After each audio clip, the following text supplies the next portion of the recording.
अक्सर जब जिंदगी में मुश्किलें आती है ना, तो पहली आवाज दिल से क्या निकलती है? यही ना कि हे भगवान, ये मुसीबत तो बहुत बड़ी है। पर आज बस इसी सोच को, इसी प्रार्थना को पूरी तरह से बदलना है। ये सिर्फ एक लाइन नहीं है, ये एक मंत्र है। एक ऐसा मंत्र जो हमारे देखने का, हमारे सोचने का पूरा नजरिया ही बदल सकता है। तो आज से शिव को अपनी समस्या की बड़ाई नहीं बतानी, नहीं, अपनी समस्या को अपने शिव की शक्ति बतानी है। और ये हम सबने महसूस किया है ना? जैसे ही कोई बड़ी मुश्किल दरवाजे पर दस्तक देती है, सबसे पहले क्या आता है? डर।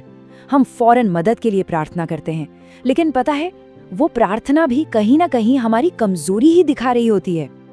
देखिए, यहाँ दो अलग अलग सोच दिखाई गई हैं। एक तरफ है डरा हुआ मन, जो कहता है भगवान, मेरी समस्या बहुत बड़ी है, मतलब वो समस्या को भगवान से भी बड़ा मान रहा है। और दूसरी तरफ है एक विश्वासी मन, जो सीधे समस्या को ललकारता है, ऐ समस्या सुन, मेरे शिव तुझसे कहीं ज्यादा बड़े हैं।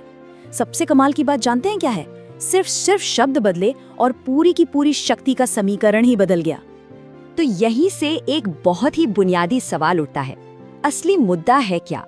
समस्या का बड़ा होना या हमारे विश्वास का छोटा होना? ये एक ऐसा सवाल है जिस पर हम सबको, सच में हम सबको सोचना चाहिए। होता क्या है ना कि असल लड़ाई शुरू होने से पहले ही हमारा मन हार मान जाता है। दिमाग में बस यही चलता है, अरे ये कैसे होगा, या मैं अकेला क्या ही कर लूंगा, और बस कमजोरी की शुरुआत वहीं से हो जाती है। लेकिन जरा एक पल के लिए शिव के उस विराट रूप के बारे में सोचिए, फिर देखिए कि हमारी ये परेशानियां कितनी कितनी मामूली लगने लगती हैं। अरे, जिसने पूरे ब्रह्मांड को बचाने के लिए हलाहल विष पी लिया, जो विनाश के भी स्वामी है और सृजन के भी स्रोत, जो खुद समय है, महाकाल है, क्या उनके आगे हमारी कोई भी समस्या, कोई भी मुश्किल टिक भी सकती है क्या? शिव को समझना मतलब सिर्फ किसी देवता को जानना नहीं है, ये तो एक ऊर्जा को, एक सिद्धांत को अपने अंदर महसूस करने जैसा है। तो आखिर शिव का असली मतलब क्या है?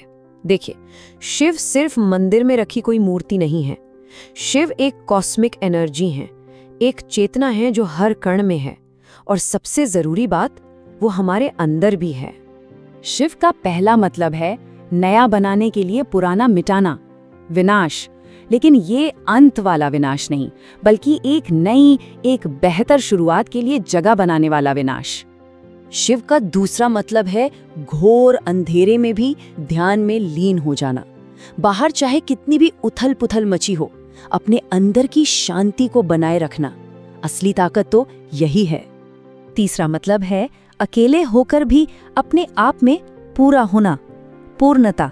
शिव हमें यही सिखाते हैं कि कंप्लीटनेस किसी और से नहीं, अपने अंदर से आती है।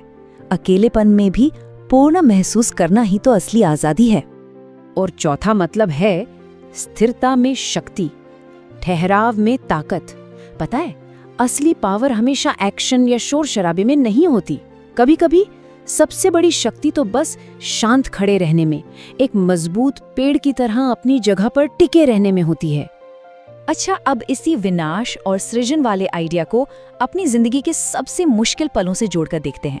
उन पलों से जब सब कुछ टूटता हुआ लगता है। क्या हो अगर वो अंत ना हो, बल्कि एक नई शुरुआत की तैयारी हो? हम सब ने कभी ना कभी ऐसा महसूस किया है ना? जब कोई रिश्ता टूट जाता है, कोई बरसों का सपना बिखर जाता है, या कोई अपना साथ छोड़ देता है, उस एक पल में तो ऐसा ही लगता है कि बस सब खत्म हो गया। लेकिन शिव की सीख हमें एक बिल्कुल नया नजरिया देती है। वो ये है कि जो टूटता है वो कुछ नया बनने के लिए टूटता है। शिव संहार ही इसलिए करते हैं ताकि सृजन हो सके। तो जो कुछ भी हमने खोया है ना, वो हमारी जिंदगी का अंत नहीं है, वो तो आने वाली एक नई बेहतर शुरुआत की तैयारी है। तो अब जब हम ये समझ गए हैं, सवाल ये है कि हम अपनी प्रार्थना को, अपने नजरिए को बदलें कैसे? अब समय है इस फिलॉसफी को एक्शन में लाने का। और शायद ये सबसे जरूरी बात है। शिव की सबसे बड़ी सीख पता है क्या है? कि मुश्किलों से भागो मत, सामना करो, ध्यान करो, सहन करो, पर टूटो मत। सच तो ये है कि हमारी समस्या हमसे बड़ी है ही नहीं, हम हैं जो उसे अपने डर से बड़ा बना देते हैं। तो अगली बार जब कोई बड़ी मुश्किल सामने आकर खड़ी हो जाए, तो घबराने या रोने की बजाय बस एक पल के लिए आंखें बंद करनी है और कहना है, हे शिव, मुझे इस समस्या से बचाना मत, बल्कि मुझे इतना मजबूत बना दो कि मैं इस समस्या से लड़ सकूं। ये मदद की भीख नहीं, ये शक्ति का आह्वान है। आखिर में बस एक बात याद रखनी है, डर हमेशा अकेलेपन के एहसास से पैदा होता है, लेकिन जिस पल ये एहसास हो जाता है कि हमारे पीछे महाकाल खड़े हैं, उसी पल वो अकेलापन खत्म हो जाता है। और जब दिल में भक्ति आ जाती है ना, तो इंसान अजेय हो जाता है, उसे कोई नहीं हरा सकता। तो अब सवाल बस इतना है कि क्या हम सब अपनी समस्या को अपने शिव की शक्ति बताने के लिए तैयार हैं?